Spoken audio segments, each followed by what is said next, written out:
Bonjour à tous. Ça va? Bon. Dans le cadre d'un programme de réinsertion par le travail, la compagnie Ornithorynque... Non, j'ai quelque chose à vous dire d'abord. Voilà. Alors, il y a 3 ans, j'ai été victime d'un accident cardiovasculaire. C'est un petit caillot de sang qui est venu faire des dégâts dans mon cerveau. J'ai fait 3 mois de rééducation et je m'en suis sorti presque indemne. Mais bon, il y a encore des moments où je peux perdre mon sang-froid et devenir désagréable. Donc il faut que je vous en parle afin que tout se passe bien entre nous. Et surtout pour être couvert par l'assurance de la compagnie, la Maïf, s'il y a des profs, ils connaissent. En période de stress, particulièrement, pendant une représentation par exemple, je supporte mal certains comportements. Par exemple, quand les gens parlent dans le public. Ça, j'aime. Là, vous parlez, j'aime pas! En plus, vous n'avez pas à parler, pour une raison simple, vous êtes au théâtre. Au théâtre, c'est ceux qui ont travaillé qui parlent. Je ne dis pas que vous faites rien en cours, hein. Il y en a qui ont redoublé quand même. Mais pour ce spectacle, nous avons eu 2 mois de répétition. Donc c'est ceux qui ont travaillé qui parlent, c'est simple. Voilà. Ah oui, il y a une autre situation aussi où je peux perdre complètement mon sang-froid. J'ai même été jusqu'à casser du matériel. C'est quand un téléphone sonne dans le public. Ou même s'allume, ou même vibre. Donc si j'étais vous, je mettrais vos petits engins en mode avion, ou je les éteindrais complètement. Ce serait dommage quand même d'avoir dépensé des sommes considérables juste pour aller sur Facebook ou sur Instagram. Mais je suis sûr que tout va bien se passer. Oui. Dans le cadre d'un programme de réinsertion par le travail, la compagnie Ornithorynque vous propose cette année une représentation du CID.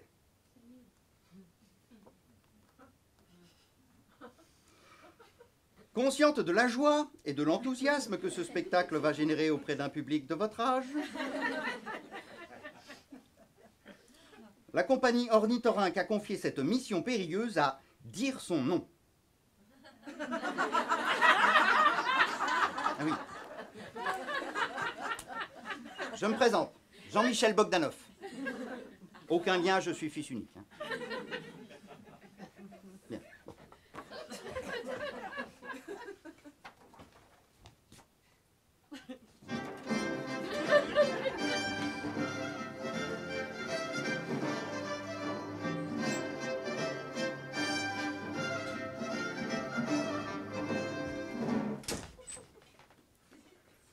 Le Cid de Corneille.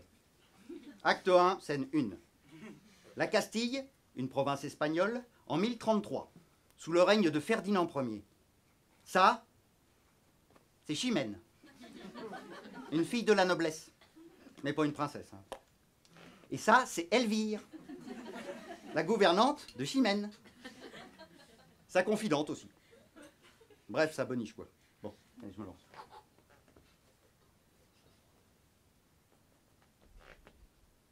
Elvire, m'as-tu fait un rapport bien sincère?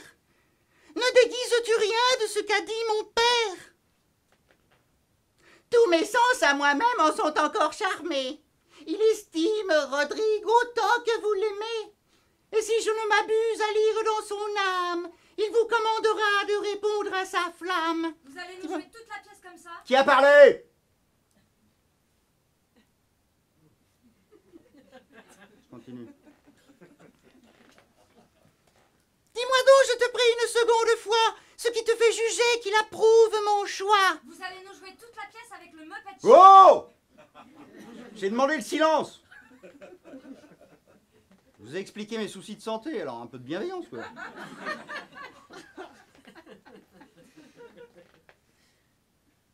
Apprends-moi de nouveau quel espoir j'en dois prendre. Un si charmant discours ne se peut trop entendre. C'est pour vous que je dis ça, hein. Oh, hé!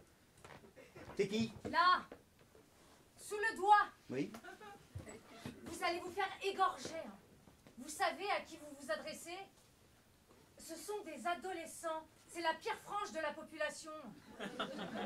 En plus, ils sont obligés d'être là. Ils vont vous bouffer tout cru. Je suis en réinsertion, madame. Mademoiselle, je ne suis pas mariée. Oui, mais maintenant on dit plus mademoiselle. Ah oui, mais moi j'ai gardé un côté vieille France. J'aime bien qu'on me tienne la porte et qu'on me fasse le baisement. Mademoiselle Guillot, conseillère principale d'éducation. Je viens d'arriver dans l'établissement, je remplace mademoiselle Wurtz. Bon, mademoiselle Guillot. Avec un D à la fin. Comme demande en mariage. Oui, alors, mademoiselle Guillot, je prends sur moi. Hein. Je l'ai expliqué, j'ai eu des soucis de santé. Mais il faut que je travaille. Alors, je continue.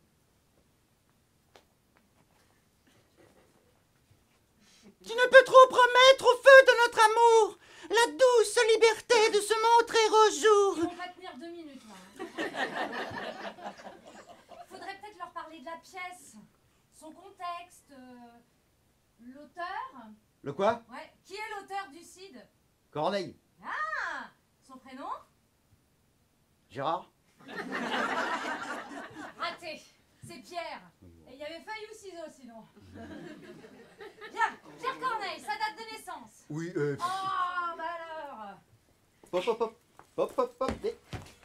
Pierre Corneille est né le 6 juin 1606. 06 06 06. 666. Ça vous dit rien? Non. 666, le chiffre de la bête. Tom, il y a...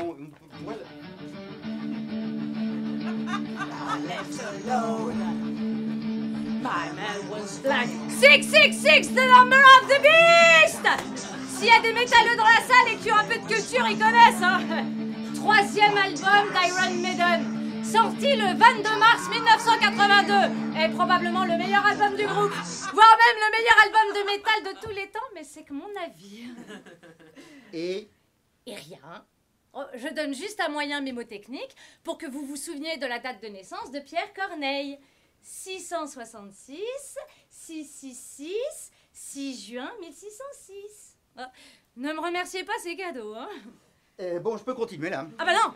Maintenant, il faut situer la pièce dans son contexte. Quelle pièce? Bah, le Cid. Ah oui. Voilà.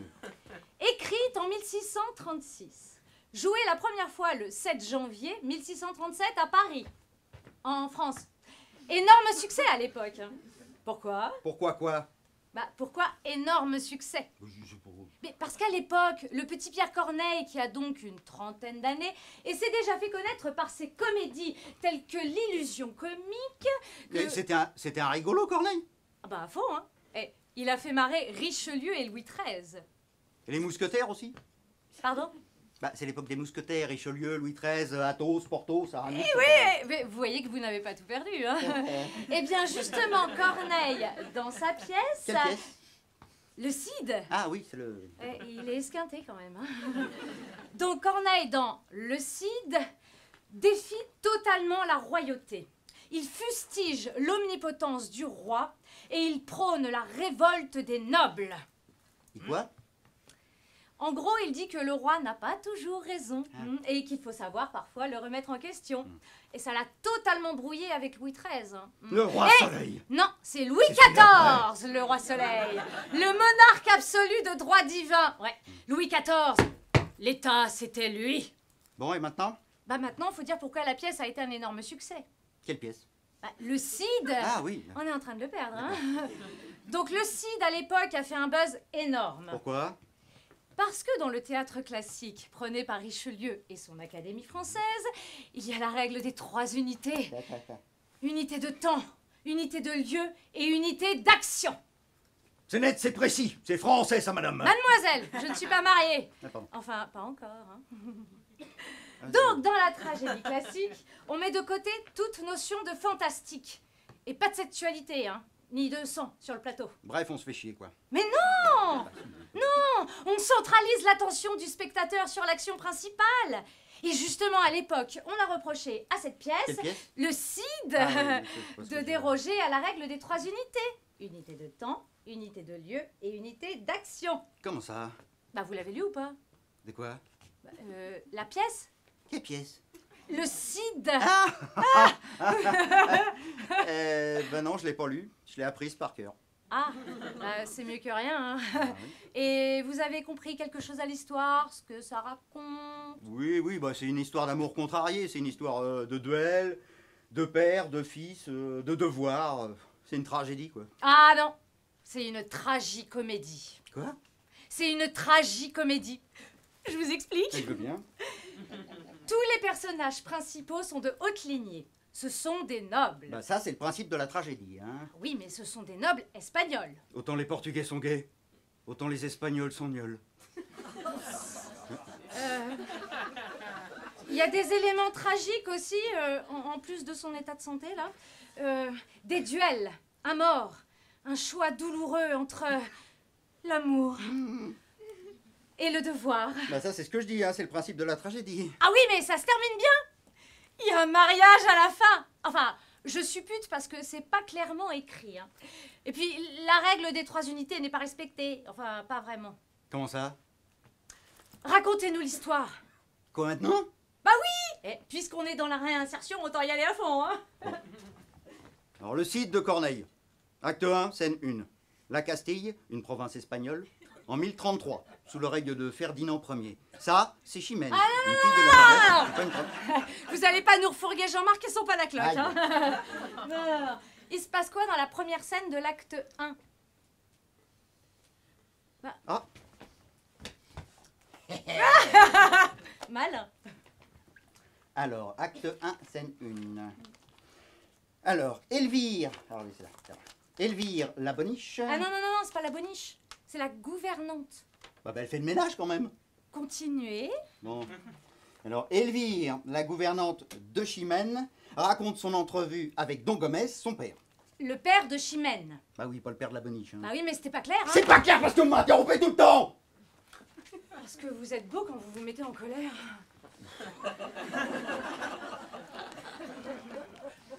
Alors, Elvire, la boniche, la gouvernante de Chimène, raconte son entrevue avec Don Gomez, le père de Chimène. Elvire dit à Chimène que Don Gomez, le père de Chimène, est d'accord pour que Rodrigue devienne son mari, le mari de Chimène. Vu que Chimène, elle est déjà amoureuse de Rodrigue, elle est ravie, mais elle sent pas le truc. Comment ça? Elle a un mauvais pressentiment, je trouve. Genre elle est médium, la fille. Elle pressent la tragédie qui se trame dans le noir. Noir, c'est noir, il n'y a plus d'espoir. J'aime pas trop quand vous chantez. Désolé, c'est la faute à mon caillou. Bon, alors, scène 2. Ah, Donia Urac. Donia Urac. Oui, c'est la fille du roi. La faute. Oh non, pas elle. Oh non, l'infante, c'est un personnage trop fade. Elle sert à rien dans l'histoire, hein.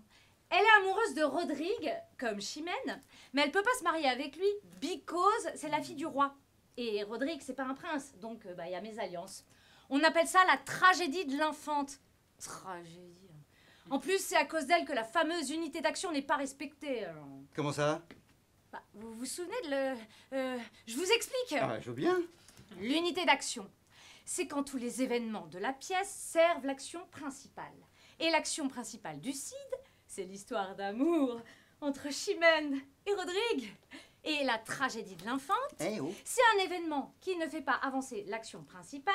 La tragédie de l'infante est donc un événement secondaire, ce qui prouve que le Cid n'est pas une tragédie classique, c'est une pièce baroque. Ah oui, parce qu'il y a une action secondaire en plus de l'action principale, c'est Oui, ça? bah c'est ce que je viens de dire, entre autres, hein. Ouais, mais lui, il l'avait pas compris. Ouais, bon, elle dégage l'infante. Je veux plus en entendre parler de la princesse. Cascade. Hey, on passe à la scène 3.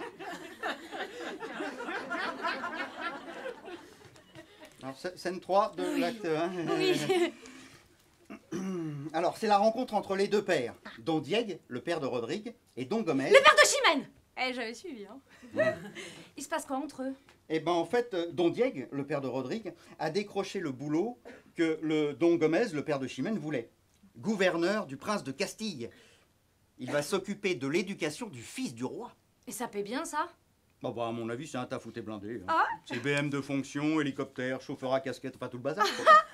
Je comprends que le père de Chimène soit furax que ça lui passe sous le nez, hein. Et de se faire dégager par un papy, c'est toujours dur. Mais surtout quand on est un héros militaire comme Don Gomez. Dites, on se la fait? Qui ça? Ah non! Non, non! Vous êtes drôle, vous, hein? Non, non, non! On pourrait jouer tous les deux la scène 3 de l'acte 1. Ah, vous êtes comédienne, vous? Oh, vous savez, travailler dans un lycée ou être comédien, c'est le même métier, finalement. C'est ce que me disent tous les profs quand je mange avec eux à la cantine. Ah oui? Chacun son métier. C'est pas faux. Bon, bah, tant pis.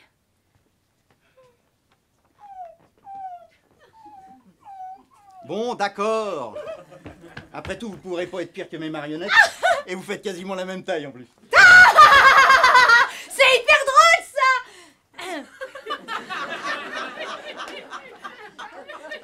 Dites-moi, c'est bien dans cette scène-là qu'il y en a un des deux qui se prend une baffe? Oui, c'est Don Diego qui se fait gifler par Don Gomez, Eh ben, vous allez faire Don Diego. le père de Rodrigue. Oui, et moi je vais faire Don Gomez, le père de Chimène. Eh ben, c'est pas comme si j'avais le choix.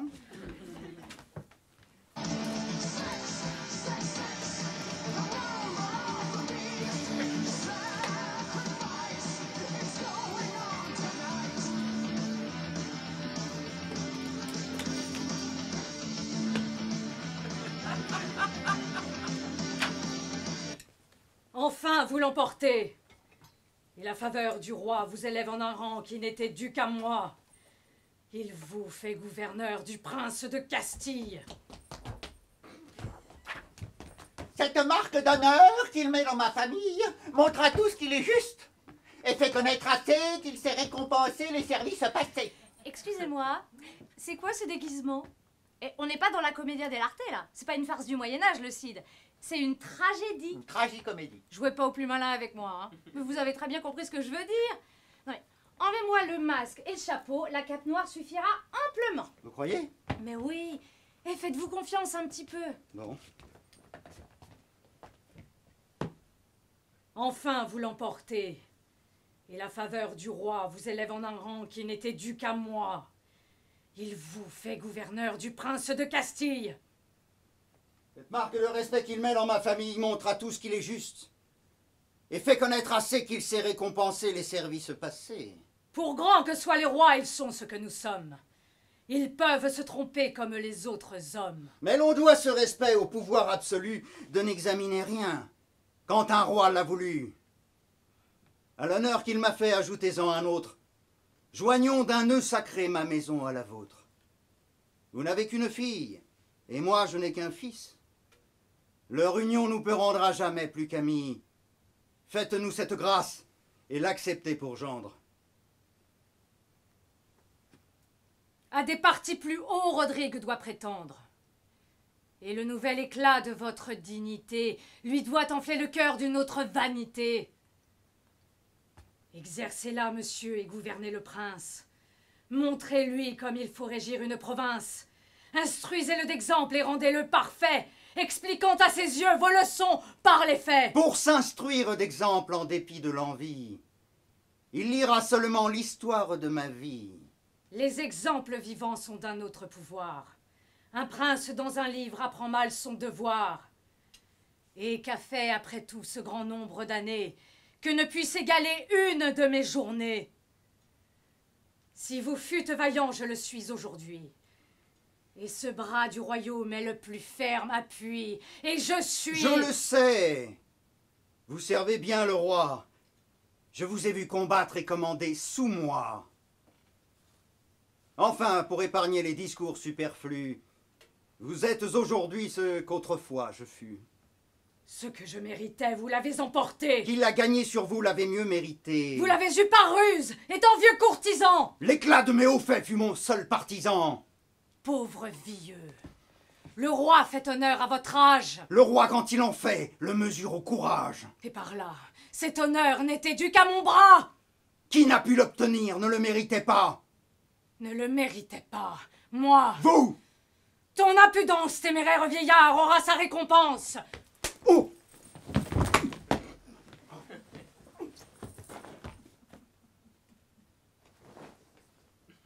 Achève et prends ma vie après un tel affront.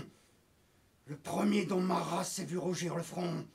Et que penses-tu faire avec tant de faiblesse? Oh Dieu, ma force usée en sous besoin me laisse. Adieu. Fais lire au prince, en dépit de l'envie, pour son instruction, l'histoire de ta vie.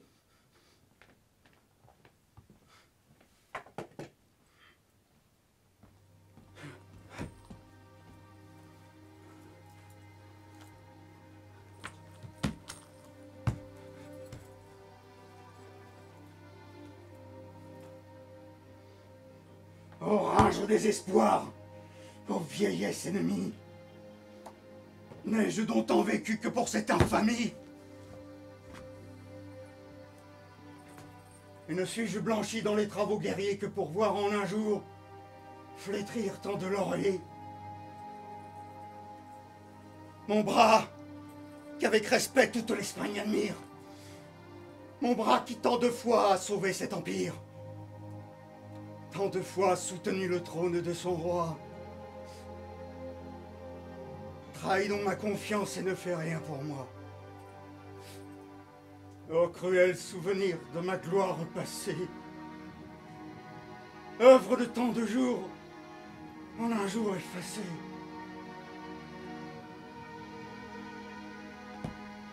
Dois-je de ton éclat voir triompher le comte, et mourir sans vengeance, ou vivre dans la honte? Psst.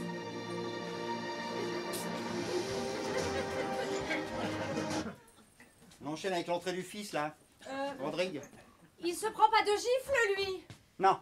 Ah bah j'arrive.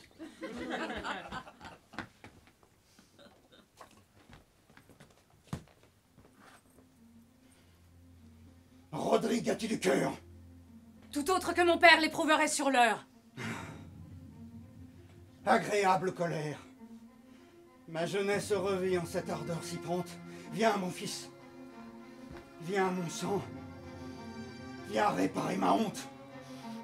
Viens me venger. De quoi? D'un affront si cruel qu'à l'honneur de tous deux il porte un coup mortel. D'un soufflet. Un soufflet? Non, un soufflet. Ah bah, c'est quoi un soufflet? C'est ça. Fallait pas demander retour à l'envoyeur.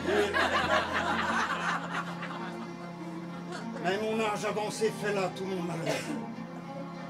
Cette épée que mon bras ne peut plus soutenir. Je la remets au tien pour venger et punir. Meurs ou tue! Au surplus, pour ne te point flatter, je te donne à combattre un homme à redouter. Je l'ai vu, tout couvert de sang et de poussière, porté par tous les froids dans une armée entière. J'ai vu, par sa valeur, 100 escadrons rompus. Et pourtant dire encore quelque chose de plus. Quelques braves soldats, quelques grands capitaines, c'est De grâce achevée! le père de Chimène. Le... Ne réplique point. Je connais ton amour. Mais qui peut vivre infâme est indigne du jour. Plus l'offenseur est cher, et plus grande est l'offense. Enfin, tu sais l'affront, et tu tiens la vengeance. Je ne te dis plus rien. Venge-moi! Venge-toi! Montre-toi digne fils d'un père tel que moi!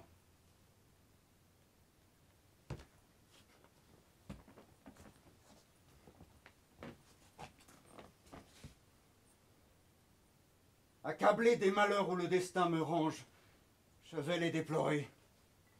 Va! Cours, vole et nous venge!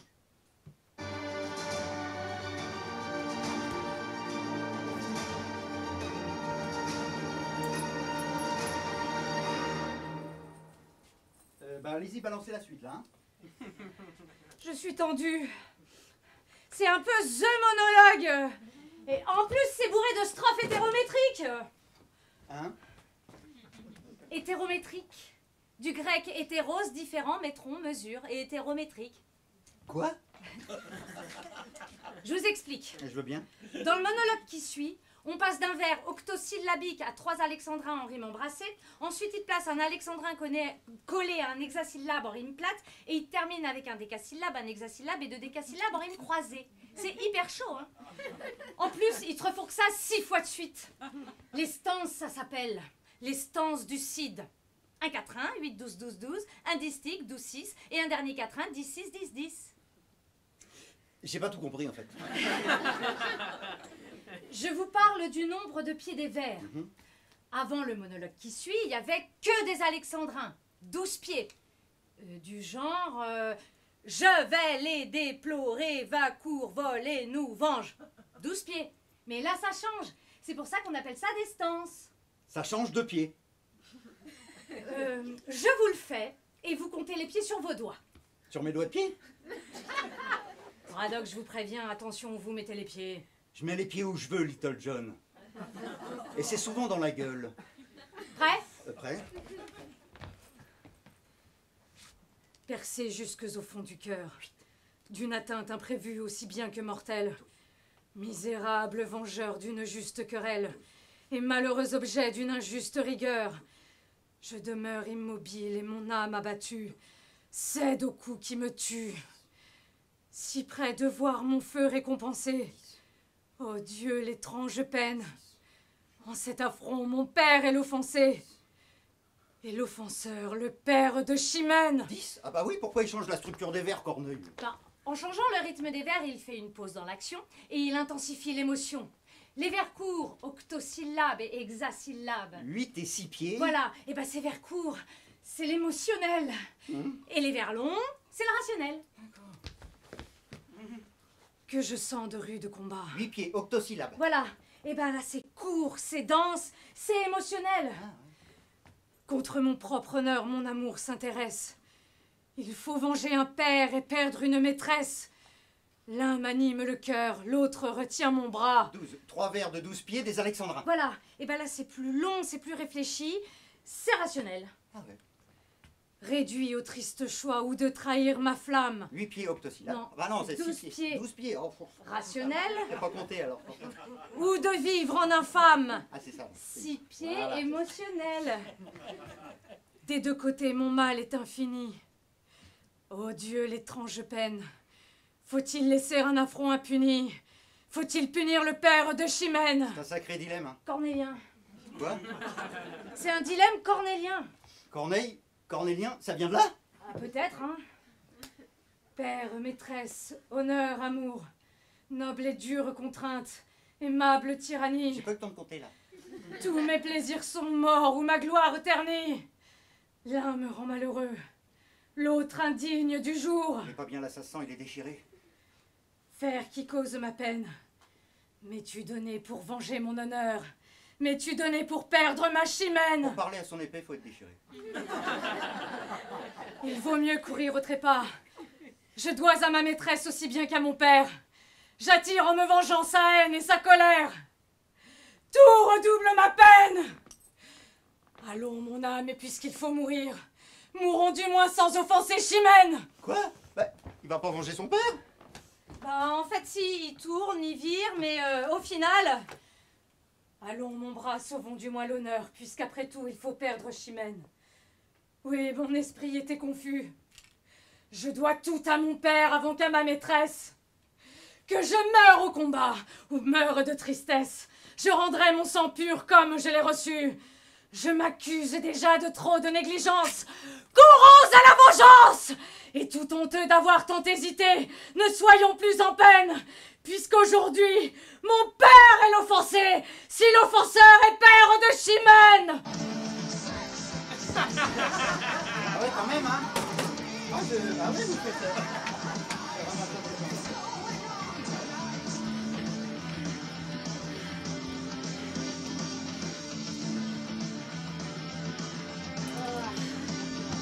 Et paf, on passe à l'acte 2. Ouais. Alors, dans la première scène de l'acte 2, je vous en parlais tout à l'heure. Oui. Corneille défie le roi et Richelieu. Comment ça? Richelieu, en 1613, il a interdit les duels. On en parle dans Les Trois Mousquetaires d'Alexandre Dumas. Ah oui? Oui. Et bah là, justement, dans sa pièce... Quelle pièce? Ah! Mais oh, je déconne! Oh là!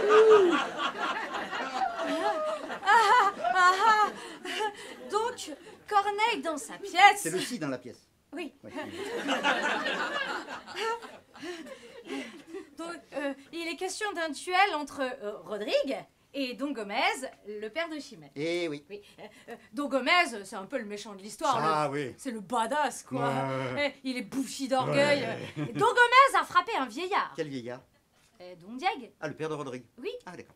Don Gomez a humilié Don Dieg. Le roi demande à Don Gomez de s'excuser auprès de Don Dieg, mais Don Gomez refuse, il doit être puni. Qui ça? Mais Don Gomez, il comprend quand je lui parle. Oui, mais il dit qu'il voit pas le rapport. Vous bluffez, Martoni. Moi, c'est Bogdanov. Aucun lien, je suis génie. Bien! Donc, scène 1 de l'acte 2. Discussion entre Don Arias, le messager du roi, et Don Gomez, le père de Chimène. Don Arias Le messager du roi. presse Don Gomez Le père de Chimène. d'obéir au roi Le roi. en s'excusant auprès de Don Dieg. Le père de Rodrigue. Voilà, vous faites Don Gomez. Le père de Chimène. Oui. Pas comme si j'avais le choix.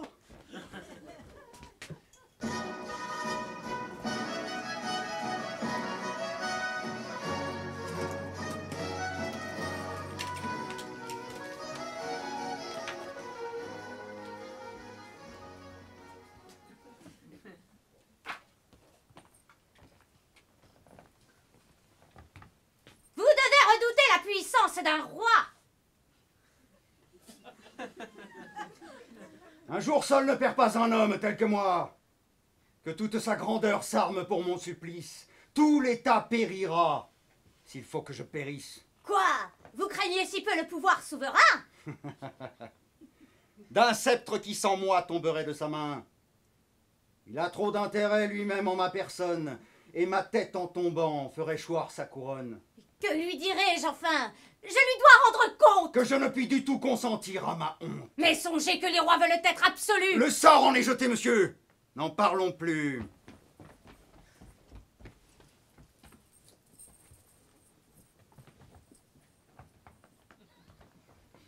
Qui ne craint point la mort ne craint point les menaces.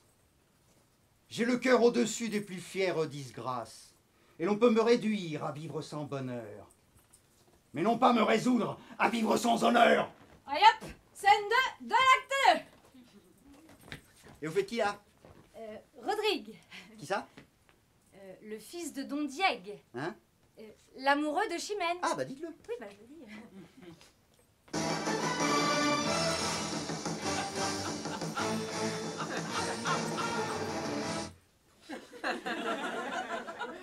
À moi, comte, 2 mots. Parle. Ôte-moi d'un doute. Connais-tu bien Don Dieg? Oui. Parlons bas, écoute. Sais-tu que ce vieillard fut la même vertu, la vaillance et l'honneur de son temps? Le sais-tu? Peut-être. Cette ardeur que dans les yeux je porte, sais-tu que c'est son sang? Le sais-tu? Que m'importe? À 4 pas d'ici, je te le fais savoir. Jeune présomptueux. Parle sans t'émouvoir. Je suis jeune, il est vrai, mais aux âmes bien nées, la valeur n'attend point le nombre des années.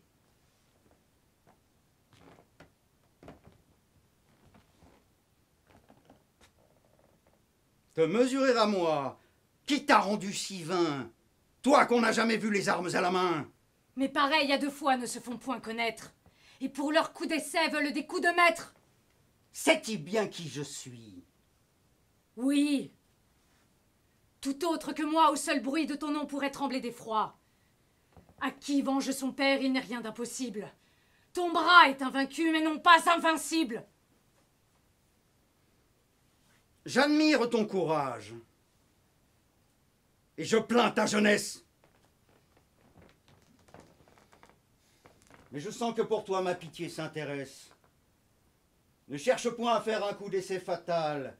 Dispense ma valeur d'un combat inégal. Trop peu d'honneur pour moi suivrait cette victoire. À vaincre sans péril, on triomphe sans gloire. Retire-toi d'ici! Marchons sans discourir. Es-tu si las de vivre? As-tu peur de mourir? Viens! Tu fais ton devoir. Et le fils dégénère qui survit un moment à l'honneur de son père.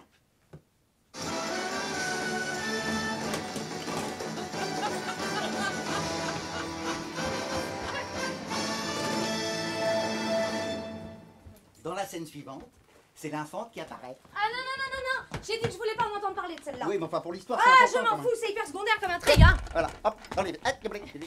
Bon, vous pouvez pas, voilà. Donc dans la scène... J'entends rien, j'entends rien, j'entends rien. Et c'est le bazar, là, sérieux. Quel caractère! Pardon, Je parlais de la marionnette. je préfère. Donc, dans la scène 3 de l'acte 2, l'infante rassure Chimène concernant la brouille entre les deux pères. Vous vous souvenez la gifle qu'a prise Don Diègue de la part de Don Gomez. D'ailleurs, petite révision, Don Diègue, c'est le père de qui?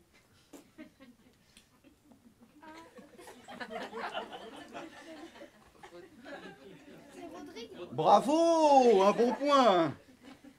Et dans la scène 4, on apprend qu'un duel est en cours entre Rodrigue et Don Gomez. Et Don Gomez, c'est le père de... Ben voilà, bravo, magnifique. Et dans la scène 5, l'infante se prend à espérer que Rodrigue remporte le duel pour pouvoir l'épouser. Et dans la scène 6, plus d'infante. Eh, c'est fini l'infante. Youpi! Mais on découvre le père de l'infante, Don Fernand, le roi, qui fulmine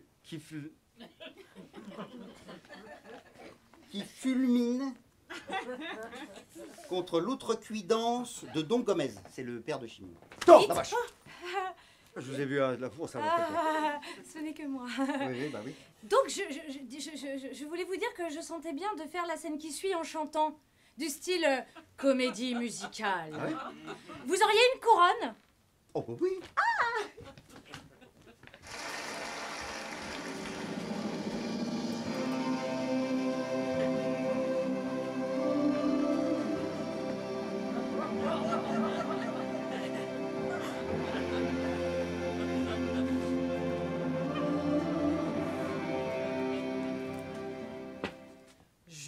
Juste cieux, incident, un sujet téméraire, a si peu de respect et de soin de me plaire.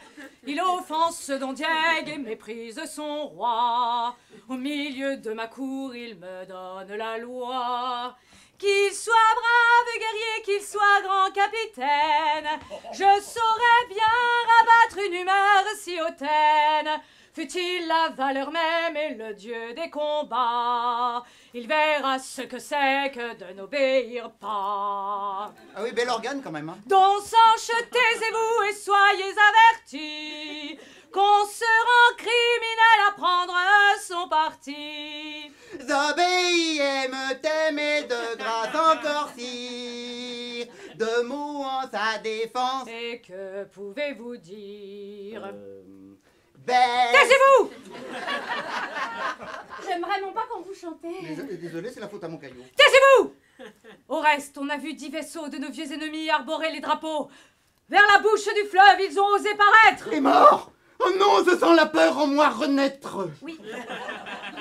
On se calme. On se calme. Alors, les morts, M-A-U-R-E-S, et non pas les morts, M-O-R-T-S. Ah. Oui, c'est pas Walking Dead le signe. Donc, les morts étaient les guerriers musulmans qui, au 8e siècle, ont conquis l'Espagne et qui, dans cette histoire, reviennent pour envahir la Castille. Faites doubler la garde au mur et sur le port. C'est assez pour ce soir. Sire, le comte est mort. Don Diègue, par son fils, a vengé son offense. Et vous m'annoncez ça comme ça, sans ménagement? Ah bah c'est pas moi, c'est Don Alonso qui vient de m'appeler. Alors. Oh, bah voilà que le jeune Rodrigue a buté son ex-futur beau-père, Don Gomez. C'est la tuile, hein? Ouais, c'est la tuile, ça c'est sûr. Alors, dans la scène 8 de l'acte... Non. Dans la scène 8... L'enlever. Dans la scène 8... Dans la scène 8... Ah oui, c'est mieux. Donc, dans la scène 8 de l'acte 2, Chimène et Don Diègue arrivent ensemble au palais pour causer au roi. Chimène pour demander qu'on punisse l'assassin de son père. Et Don Diègue pour protéger son fils. Et comment on fait là? Comment ça? Il y a 3 personnages et on est 2. Ah, Oh! On va prendre quelqu'un dans le public. Ça va lui faire drôle. Non, et il va être ravi. En plus, il aura une belle couronne. Ça se refuse pas, hein. C'est pas du plaqué or, ça, madame, hein. C'est du vrai. Alors, est-ce que je pourrais avoir de la lumière? Vous, monsieur! Allez, on applaudit le roi!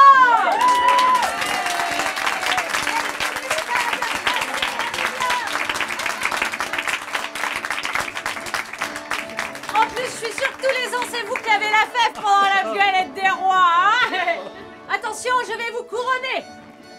Oh, c'est beau, c'est beau, c'est beau. Et je vous laisse entre de bonnes mains, hein. Quel beau roi. Et vous pensiez pas être couronné ce matin en vous levant? Non, non. La vie est un mystère. Je serais pas venu. Hein. Exactement, mais Oui. c'est trop tard. Alors mettez-vous au centre du plateau, bien voilà. Pile poil là. Le menton bien haut. La mine austère. Austère. Encore plus austère. Voilà. Voilà, vous êtes bien là. Oh, il est austère là. Hein. Puis en plus ça va bien, ça vaut bien l'or en fait. Sur le... Oui, ça voilà. Donc, je joue Chimène, Monsieur Bogdanov joue Don Dieg, et vous, bah, vous avez la couronne, donc vous jouez le roi. Prêt? On y va. Ne me laissez pas tout seul.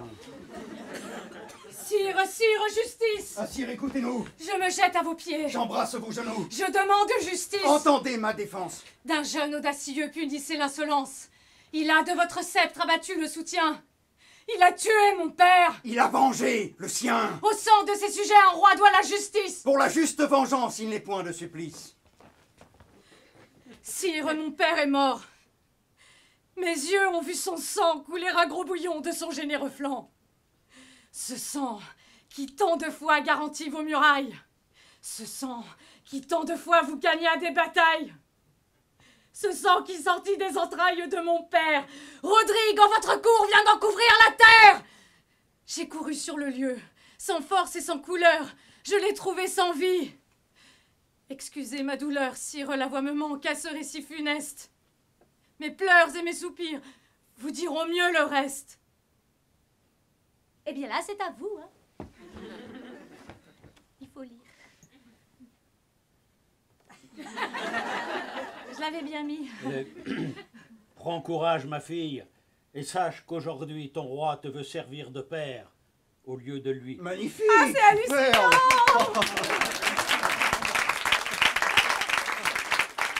Si je n'eusse produit un fils digne de moi, digne de son pays et digne de son roi, il m'a prêté sa main, il a tué le comte, il m'a rendu l'honneur, il a lavé ma honte.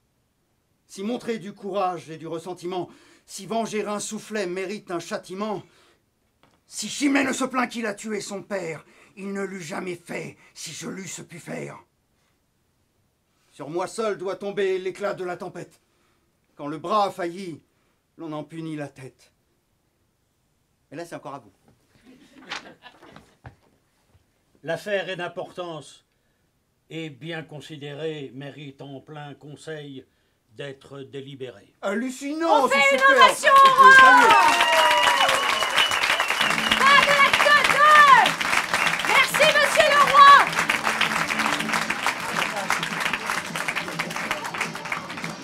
C'est l'émotion, le théâtre, hein. Iron Maiden.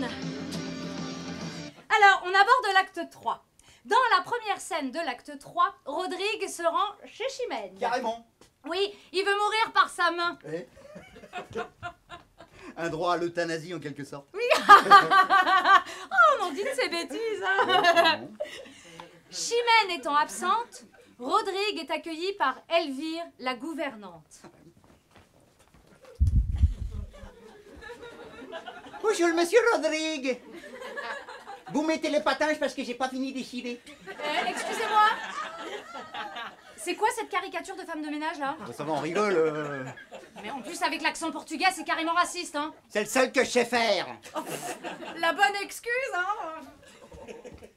Vous voulez voir Chimène? Elle est pas là chez l'eau palèche. Mais je fais vous faire douter. La boissonne, doutèche. Ou du café, chérie. Des contrastés, venez. Vous prenez du sucre ou du miel? Scène 2 de l'acte 2. Rodrigue se cache. Chimène arrive. Elle est accompagnée de Don Sanche, l'un de ses prétendants. Vous vous souvenez, celui qui zozote. Don Sanche propose à Chimène de tuer Rodrigue si le roi ne le punit pas. Chimène accepte, mais de mauvaise grâce. Don Sanche repart, trop content. Et hop, Aïe. resté seul avec Elvire, sa gouvernante, Chimène lui avoue son amour pour Rodrigue. J'arrive, mais c'est pas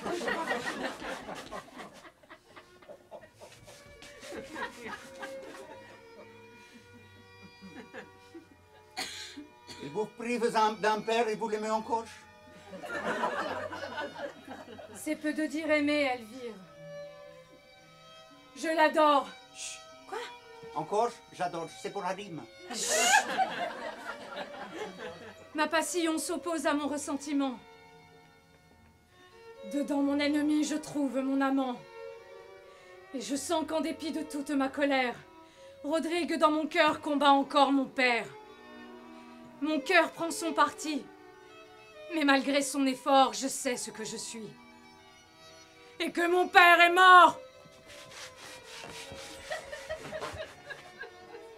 Mais vous aimez Rodrigue. Il ne peut vous déplaire. Je l'avoue. Après tout, que pensez-vous donc faire? Pour conserver ma gloire et finir mon ennui.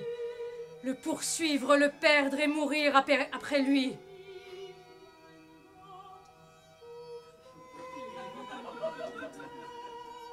Et là, coup de théâtre. Rodrigue apparaît. Il a tout entendu. Alors là, préparez-vous. C'est la scène de référence de passion amoureuse dans le théâtre classique, pardon. Ah non, mais un must, hein! Leonardo DiCaprio et Kate Winslet dans Titanic, à côté, c'est de la gnognotte, hein. C'est plus de votre génération. Robert Pattinson et Kristen Stewart dans Twilight, bah voilà, c'est la gnognotte, quoi. Ouais, et le mariage de Meghan et du prince Harry à Londres, j'en parle même pas, hein, la loose. Non, cette scène de passion amoureuse entre Chimène et Rodrigue, c'est le must, je vous dis.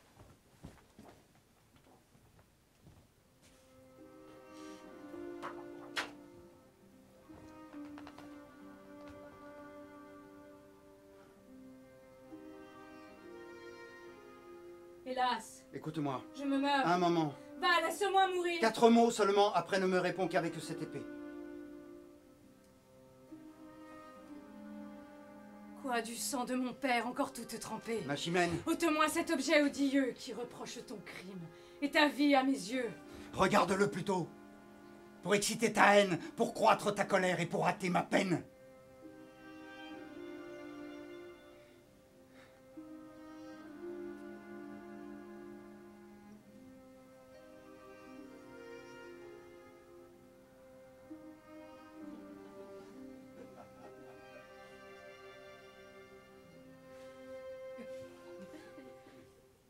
Il est un de mon sang. Plonge-le dans le mien et fais-lui perdre ainsi la teinture du tien. Ôte-moi cet objet, je ne puis le souffrir. Tu veux que je t'écoute et tu me fais mourir!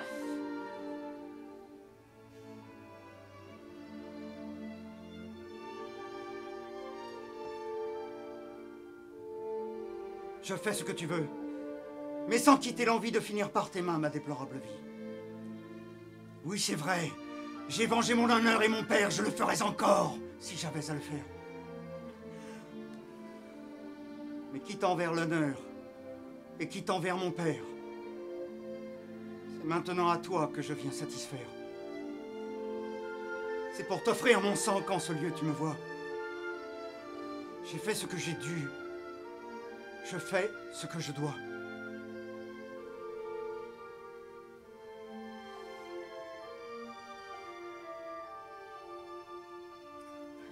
Au nom d'un père mort ou de notre amitié, punis-moi par vengeance. Ou du moins par pitié.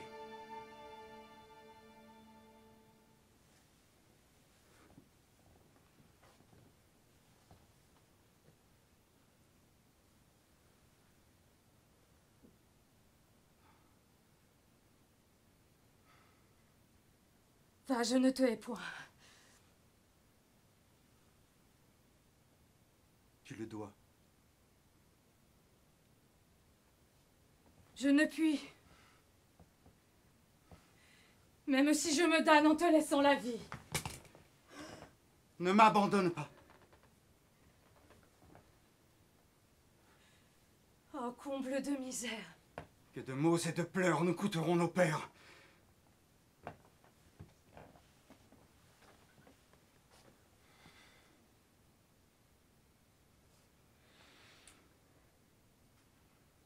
Rodrigue, qui l'eût cru? Chimène qui lui dit. Notre bonheur si proche, si tôt se perdit.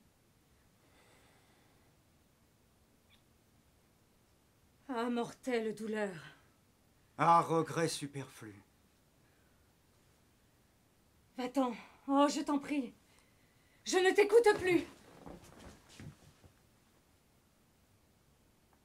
Si c'est comme ça, je pars comme un prince.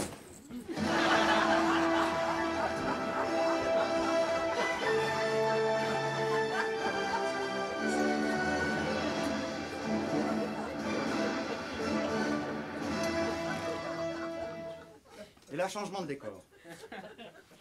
On retrouve Don Diego, le père de Rodrigue, qui craint pour la sécurité de son fils. Il l'aperçoit. Soulagement du père. Mais le petit Rodrigue, lui, n'est pas dans son assiette.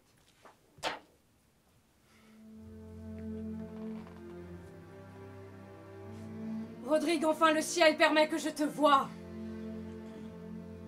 Hélas.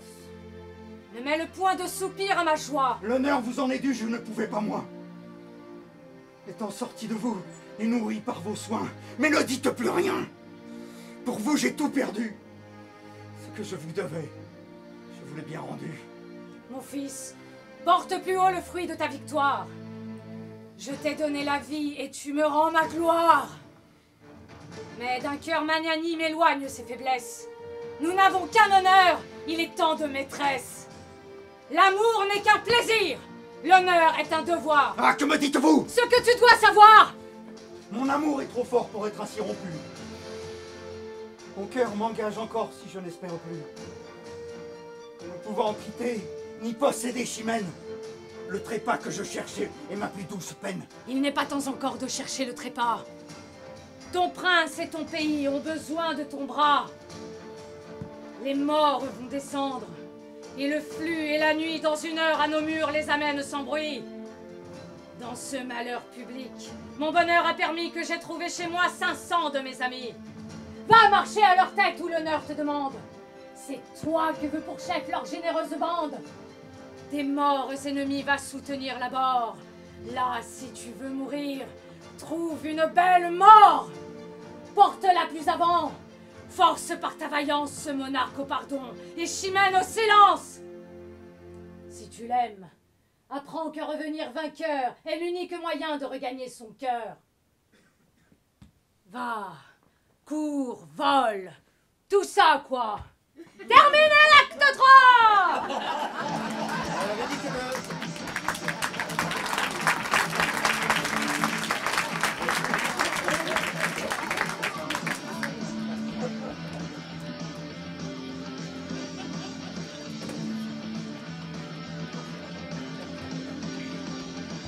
L'acte 4. C'est le triomphe de Rodrigue et le récit de son exploit. Ah, j'ai fait quoi? Qui?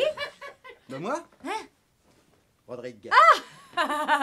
Rodrigue a repoussé l'armée des morts en 3 petites heures seulement et a capturé 2 de leurs princes. Et c'est grâce à ça que l'unité de temps est respectée. Et oui. Comment ça?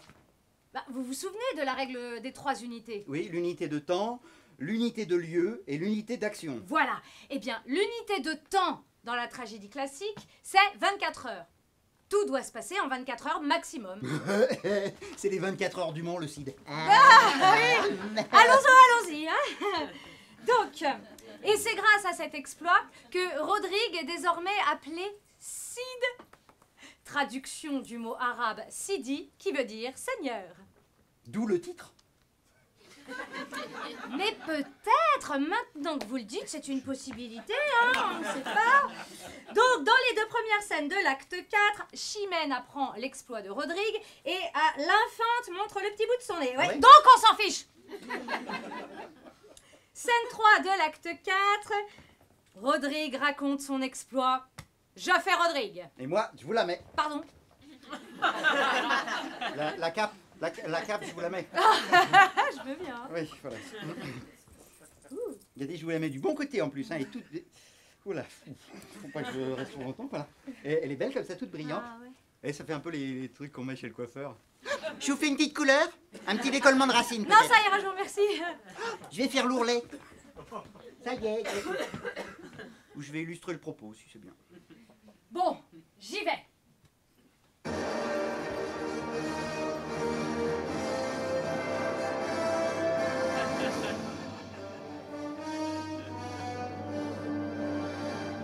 Sous moi donc cette troupe s'avance et porte sur le front une mâle assurance.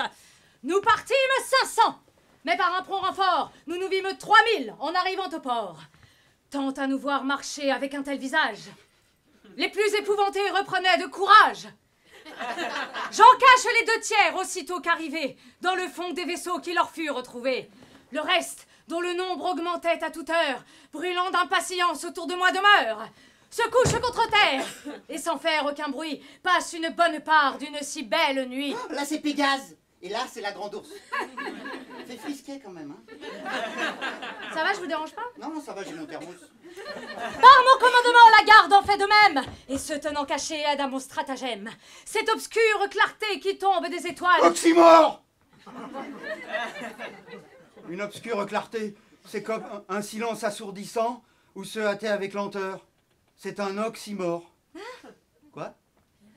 Cette obscure clarté qui tombe des étoiles, enfin avec le flux nous fait voir 30 voiles.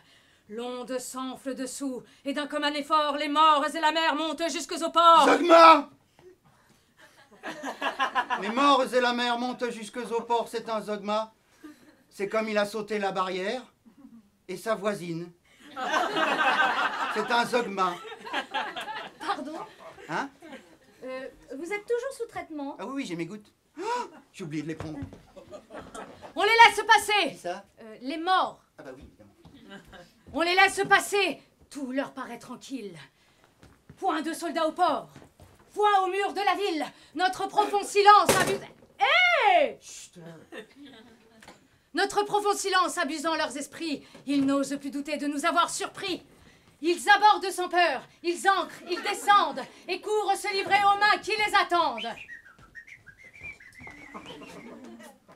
Nous nous levons alors, et tous en même temps, poussons jusqu'au ciel 1000 cris éclatants. Bouh! Mais c'est que Oh moi! la vache.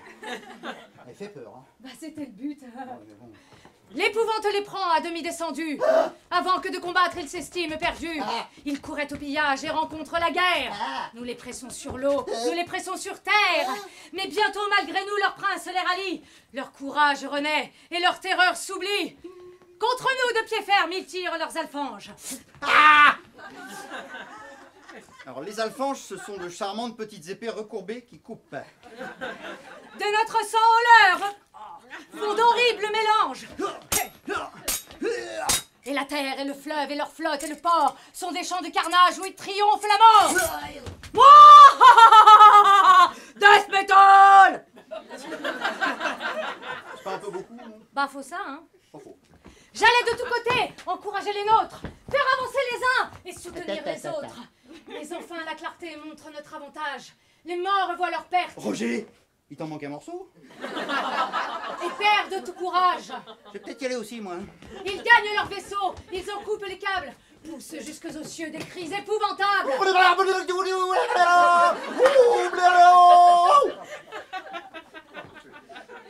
Je suis un acteur-créateur, moi j'innove. Cependant que leur roi, engagé parmi nous, et quelque peu des leurs, tous percés de nos coups, disputent vaillamment et vont de bien leur vie. À se rendre moi-même en vain, je les convie. Le cimeterre au point, ils ne m'écoutent pas. J'entends rien, j'entends rien, j'entends rien. Et voyant à leurs pieds tomber tous leurs soldats, Roger, vous faites aucun effort. et que seuls désormais en vain ils se défendent, Ils sont où, tous? ils demandent le chef. C'est qui le délégué de classe? Je me nomme, ils se rendent. Et le combat, c'est ça, faute de combattants. Eh là, qu'est-ce que vous faites là? Mais c'est pas la fin de l'acte 4. C'est la fin de la scène 3 de l'acte 4.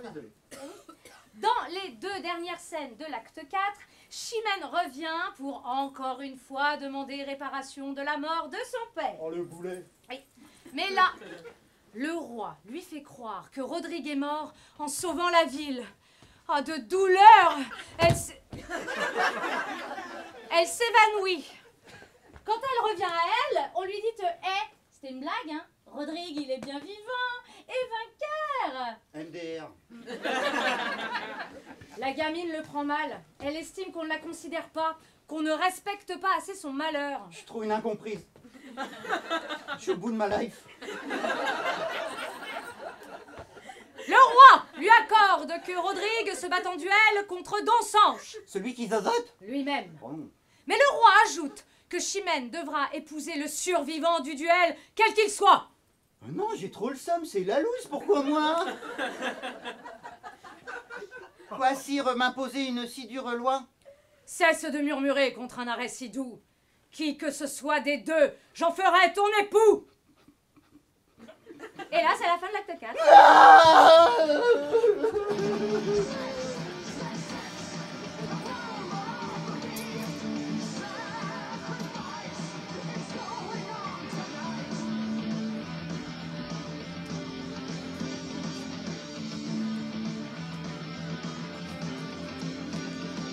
Cinquième et dernier acte. Le bout du tunnel n'est peut-être pas si loin. Alors, dans la première scène de l'acte 5, Rodrigue revient voir Chimène pour lui offrir sa mort. Encore? Bah oui, il lui dit qu'il se laissera tuer dans le duel qui va l'opposer à Donsanche. On dira seulement il adorait Chimène. Il n'a pas voulu vivre et mériter sa haine. Oh, c'est beau ce que vous dites. Oui, mais c'est pas de moi, c'est de Corneille en fait. Mais bon, finalement, Chimène demande à Rodrigue de remporter le duel. Ne serait-ce que pour ne pas devenir la femme de Donsanche. Elle n'a pas trop envie de vivre avec un mec qui zozote. Ah non, mais c'est surtout qu'elle arrête dingue de Rodrigue. C'est pas faux. Ah oui. Rodrigue repart, de regonfler l'espoir. Champion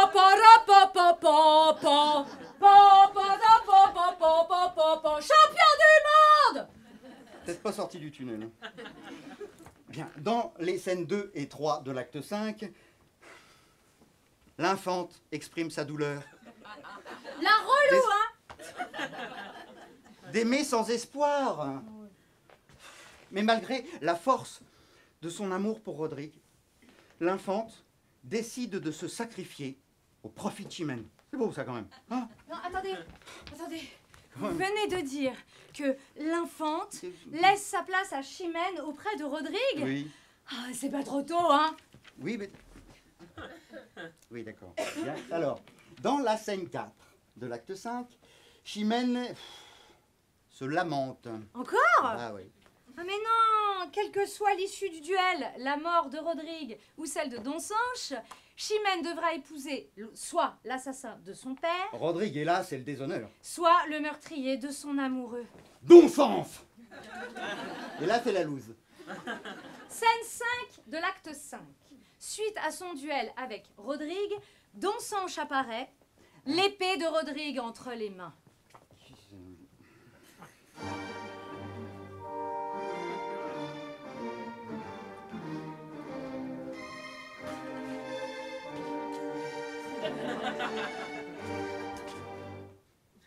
Obligé d'apporter à vos pieds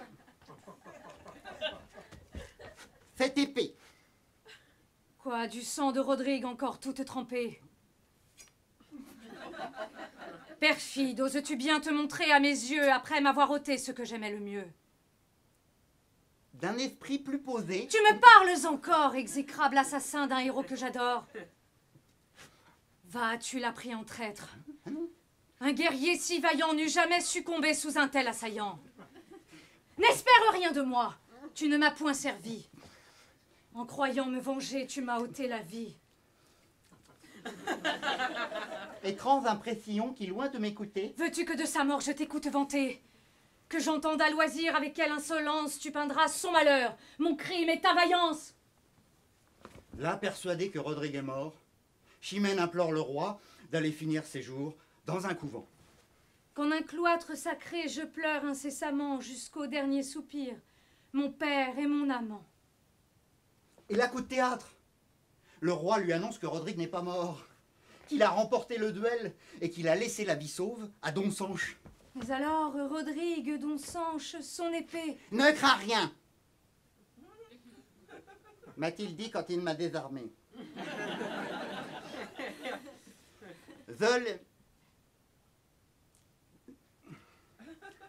Je laisserai plutôt la victoire incertaine que de répandre un sang hasardé pour Chimène. Mais aïe, mais puisque mon devoir m'appelle auprès du roi, va de notre combat l'entretenir pour moi. C'est pile poil ce qu'il m'a dit de vous dire, mais vous ne m'écoutez pas. Ah, et d'un sens, je comprends mieux. Ah, et oui. ça me soulage. Moi aussi. Dernière scène de l'acte 5. Chimène accepte enfin de se marier avec Rodrigue. Oui. Mais Chimène demande au roi un délai pour pouvoir porter le deuil de son père. Excusez-moi, c'est l'émotion. Le roi lui accorde ce délai et lui dit que Rodrigue en profitera pour aller combattre les morts sur leur terre. Hein. À leur tour, peut-être, ils pourront se marier. Ta-da-ta-da, ta-da-ta-da.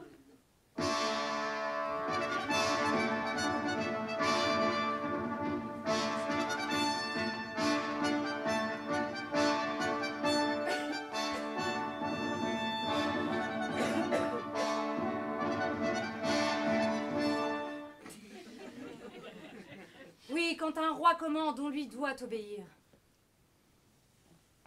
Si Rodrigue à l'État devient si nécessaire, de ce qu'il fait pour vous dois-je être le salaire? Le temps assez souvent a rendu légitime ce qui semblait d'abord ne se pouvoir sans crime. Rodrigue t'a gagné et tu dois être à lui. Excusez-moi, je vous coupe 2 petites secondes là. Donc, les femmes sont au pire une marchandise, au mieux une récompense pour l'homme victorieux. On peut pas dire que c'est beaucoup changé en 400 ans. Hein.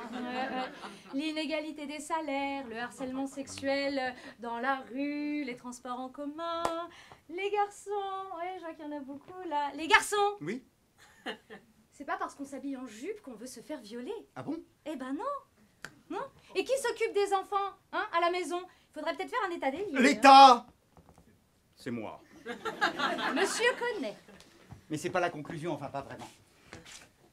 Edith, vous me feriez un petit plaisir là comme ça? Pardon? Ah non, non, ah non. Ah non, non, non, non. Non, vous me laisseriez chanter la fin de la pièce? Ah non!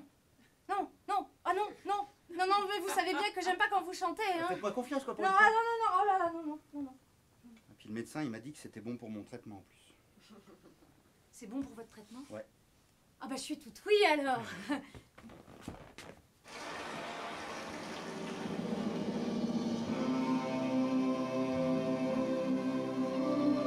Le roi danse!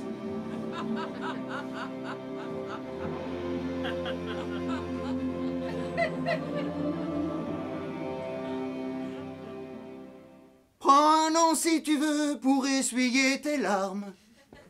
Rodrigue, cependant, il faut prendre les armes. Après avoir vaincu les morts sur nos bords, renverser leurs desseins, repousser leurs efforts, va jusqu'en leur pays leur reporter la guerre, commander mon armée et ravager leurs terres. À ce nom seul de Cid, ils trembleront d'effroi. Ils t'ont nommé seigneur et te voudront pour roi. Espère en ton courage, espère en ma promesse, et possédant déjà le cœur de ta maîtresse, pour vaincre un point d'honneur qui combat contre toi, laisse faire le temps ta vaillance et ton roi.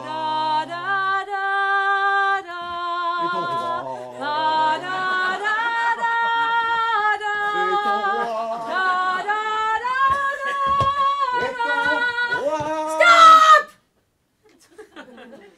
The end! Déjà? Eh oui! Pas comme si j'avais le choix.